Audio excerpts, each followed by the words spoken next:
Super Aryan episode 235। ब्रह्मांड के सभी देवताओं की शक्ति ऊर्जा गोले में समाने के बाद ब्रह्मांड में मौजूद सभी साधारण प्राणियों की ऊर्जा भी गोले में समाहित होने लगी, जिसे सबने महसूस भी किया, लेकिन कोई जान नहीं आया रहा था कि हो क्या रहा है। यहाँ तक दिव्य लोक के देवता भी नहीं जान पा रहे थे कि उनके शरीर से ऊर्जा निकलकर कहाँ गई। सभी प्राणियों की ऊर्जा गोले में समाहित होने के बाद वो सुनहरे रंग के गोले पर हजारों तरह के रंग के धब्बे बन गए जो बहुत छोटे थे। इन सभी धब्बों के बीच से ऊर्जा गोले से सुनहरी ऊर्जा निकल रही थी। जब गोला पूरी तरह से तैयार हो गया तो अचानक आसमान में फिर से बिजली चमकने और सब कुछ रुक गया। जो पक्षी हवा में उड़ रहे थे वो अपनी जगह पर रुक गए। यहाँ तक ग्रहों की गति भी रुक गई, जिसे आर्यन ने महसूस कर लिया और अपनी आंखें खोली तो उसने देखा कि उसके आयामी दुनिया के लोग मूर्ति बनकर खड़े हैं। हवाएं भी रुक गई। आर्यन सब कुछ समझने की कोशिश कर ही रहा था, तभी आसमान से एक आवाज आए, आर्यन चौंको नहीं, ये सब इसलिए रुके हैं क्योंकि ब्रह्मांड का समय चक्र रुका हुआ है। उस आवाज में एक स्नेह और विश्वास था, जिसे महसूस कर आर्यन ने अपने हाथ जोड़े और बोला, हे परम शक्तिशाली आत्मा, आप कौन है और आप मेरे पास क्यों आए हैं? मैं आपको देख क्यों नहीं पा रहा हूँ? आर्यन, मैं आत्मा नहीं परमात्मा हूँ। मैं तुम्हें उस कार्य का फल देने आया जिस कार्य के लिए तुमने अपने जीवन को संकट में डालकर तीनों महान शक्तियों को धारण किया है। आसमान से आवाज आई। आवाज से आई बातों को सुनकर आर्यन कुछ पल के लिए शॉक हो गया और फिर घुटने के बल बैठते हुए बोला, ये परमपिता परमेश्वर, हमें आशीर्वाद दीजिए कि मैं अपने इस ब्रह्मांड की रक्षा कर पाऊँ। उस महाशैतान थे। हम जानते हैं आर्यन तुम क्या चाहते हो, इसलिए तो हम आए हैं, लेकिन तुम्हें ब्रह्मांड की समस्त शक्तियों को धारण करने अपने लिए नवीन शरीर का निर्माण करना होगा जिसमें पवित्र ऊर्जा का वास हो, जो दिव्य हो। परमात्मा बोले, मार्गदर्शन करे प्रभु, हमें क्या करना होगा? इसके लिए आर्यन ने पूछा। तुम्हें अपनी सृजन, पालन और संहार की शक्ति का इस्तेमाल करके एक एक शरीर का निर्माण करना होगा जिसमें तीनों शक्ति समान हो, क्योंकि साधारण शरीरों के तीनों गुण होते हैं लेकिन उनमें एक गुण प्रधान होता है। लेकिन तुम्हारे शरीर में तीनों गुण प्रधान होने चाहिए, तभी तुम ब्रह्मांड के भगवान के रूप में स्थापित हो पाओगे। परमात्मा ने जवाब दिया, ठीक है प्रभु, हमें आशीर्वाद दीजिए कि मैं इस कार्य में सफल हो पाऊँ। इतना बोलकर आर्यन ने आसमान की तरफ हाथ जोड़े, उसके बाद आंखें बंद करके ध्यान में बैठ गया और अपने तीनों ऊर्जा को शरीर से बाहर निकाला। सृजन का सफेद, पालन का सुनहरा और संहार का लाल। दूसरी तरफ कालकेय तीन शक्ति बीजों की ऊर्जा को अपने में समाहित कर चुका था, लेकिन वो भी रुका था। समय रुकने की वजह से उसके अंदर जो ऊर्जा जा रही थी वो रास्ते में ही रुक गई थी। कालकेय भी मूर्ति बना हुआ बैठा था। समय के रुकने का प्रभाव आर्यन को छोड़कर सब पर पड़ रहा था। वही आर्यन अपने शरीर से निकलने तीनों ऊर्जाओं को मिलाने लगा, जिसमें उसे बहुत तकलीफ हो रही थी। उसे तीनों ऊर्जाओं को एक साथ काबू करने पड़ रहा था, जिसके कारण इनका अधिक से अधिक ऊर्जा खर्च हो रहा था। लेकिन आर्यन रुकने वाला नहीं था। वो तीनों ऊर्जा को मिलाने पर लगा हुआ था। 2 दिन के प्रयास के बाद तीनों ऊर्जा मिलकर एक गोले में बदल गई, जिसके बाद आर्यन ने गोले की जांच की तो आर्यन को पता चला कि गोले में तीनों ऊर्जा समान मात्रा में है। जिसके बाद आर्यन के शरीर से 7 तत्वों की ऊर्जा निकली और आर्यन के सामने हवा में तैरने लगी।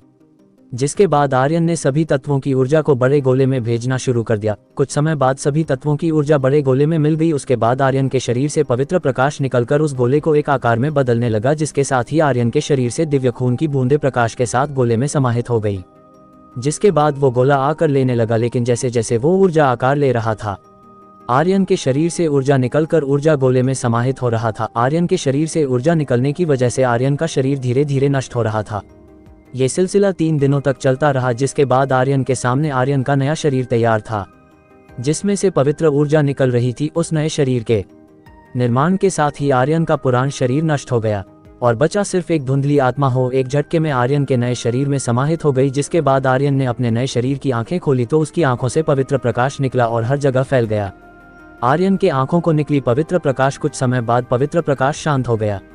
जिसके बाद आर्यन को फिर से परमेश्वर की आवाज सुनाई दी, बधाई हो आर्यन, तुमने इस परीक्षा में भी सफलता हासिल कर ली। अब तुम इस मंदाकिनी ब्रह्मांड के समस्त प्राणियों की ऊर्जा को अपने शरीर में समाहित करो।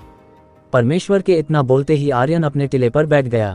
ठीक उसी वक्त आसमान में तैयार गोले से ऊर्जा निकलकर आर्यन के शरीर में समाहित होने लगा, जिसके कारण आर्यन के शरीर में ऊर्जा की लहर दौड़ लगी। गोले की ऊर्जा बहुत ज्यादा शक्तिशाली थी, जिसके कारण आर्यन की शक्ति बढ़ती जा रही थी, जिसे आर्यन महसूस कर पा रहा था। एक लंबे समय तक ऊर्जा अवशोषित करने के बाद गोले की ऊर्जा समाप्त हो गई। जैसे ही पूरी ऊर्जा आर्यन के शरीर में समाहित हुई, आर्यन का शरीर बढ़ने लगा। आर्यन जिस टीला पर बैठा था उस पर आर्यन के शरीर के बढ़ने की वजह से दरार आने लगी। टीले की दरार से पवित्र प्रकाश निकल रहा था। कुछ ही समय में आर्यन बैठे हुए ही करीब 1000 फीट जितना बड़ा हो गया। जिसके बाद आर्यन के शरीर के पीछे एक उससे भी बड़ा ऊर्जा का शरीर तैयार हो गया, जिसके बहुत सारे मुंह और हाथ थे। आर्यन का ये विराट रूप बहुत ही दिव्य था। आर्यन के ऊर्जा रूप के सभी हाथ खाली थी। तभी आर्यन के शरीर से उसके सारे अस्त्र शस्त्र बाहर आ गए और हवा में तैरने लगे। उन अस्त्रों से दिव्य प्रकाश निकल रहे थे। आर्यन के ब्रह्मांड के सभी प्राणियों की ऊर्जा को धारण करने की वजह से उसके सभी अस्त्र महाशक्तिशाली हो गए थे। हवा में तैरते हुए कुछ अस्त्रों से अचानक ऊर्जा निकलने लगी और एक जगह इकट्ठा होने लगी, जिसके बाद उस ऊर्जा ने एक रूप लिया और एक अस्त्र का था, जो एक भाला था जिससे प्रलयनकारी ऊर्जा निकल रही थी। वो भाला जैसे ही तैयार हुआ आर्यन के ऊर्जा रूप के एक हाथ में चला गया।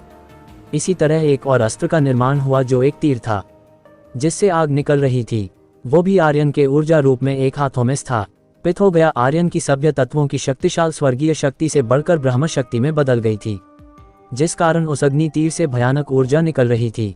इसी तरह आर्यन के अस्त्रों की ऊर्जा से नए अस्त्रों का निर्माण होकर आर्यन के ऊर्जा रूप के हाथों में जाते रहे। आर्यन जे ऊर्जा रूप के पास 1000 हाथ थे, जिस कारण आर्यन का ये रूप बहुत ही भयंकर दिख रहा था।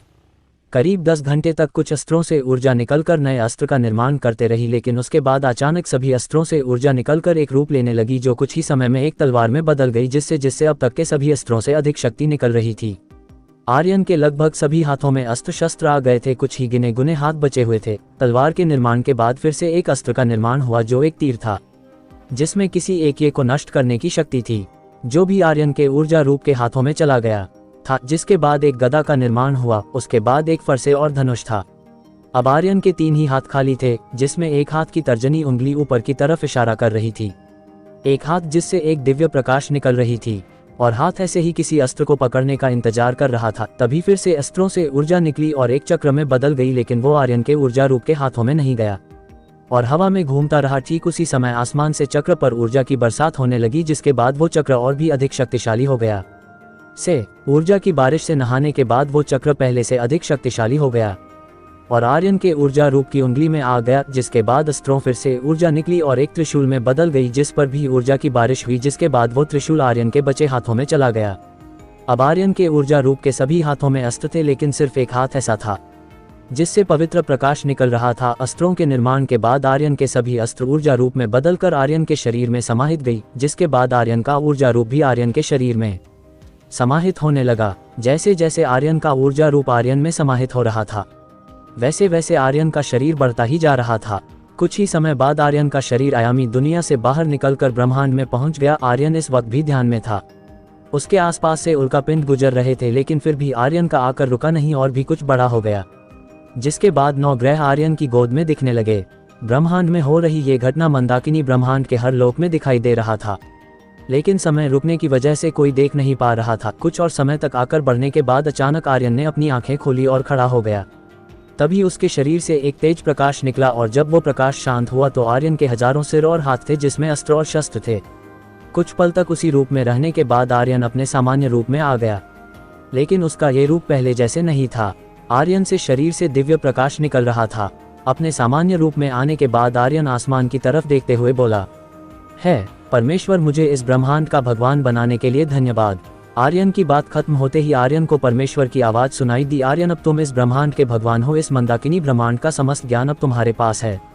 तुम लोगों की किस्मत के साथ उलटफेर कर सकते ही, लेकिन पूरी तरह से बदल नहीं सकते हो। तुम समय को रोक सकते हो, लोगों को जीवन दे सकते हो। इस ब्रह्मांड का अब सब कुछ तुम्हारे नियंत्रण में है, सिवाय एक के, और वो है महाशैतान। तुम्हें उससे युद्ध करके उसे खत्म करना होगा। अगर उसने तुम्हें मार दिया तो वो इस ब्रह्मांड का भगवान बन जाएगा। फिर इस दुनिया में अत्याचार ही अत्याचार होगा और फिर मुझे इस ब्रह्मांड का अंत करना होगा। मैं वचन देता हूँ परमेश्वर की उस महाशैतान का अंत में किसी भी कीमत करके रहूंगा। बस आपका आशीर्वाद चाहिए। आर्यन ने कहा, हमारा आशीर्वाद तुम्हारे साथ है। आर्यन विजय भव। परमेश्वर के इतना बोलते ही आसमान से पवित्र प्रकाश आर्यन पर गिरने लगा, जिसके बाद परमेश्वर की आवाज फिर से सुनाई दी आर्यन को, आर्यन अब संभालो, अपना ब्रह्मांड में चलता हूँ। परमेश्वर के इतना बोलते ही समय फिर से चलने लगा। सभी लोग चलने लगे, लेकिन किसी को आभास तक नहीं हुआ कि समय रुका हुआ था।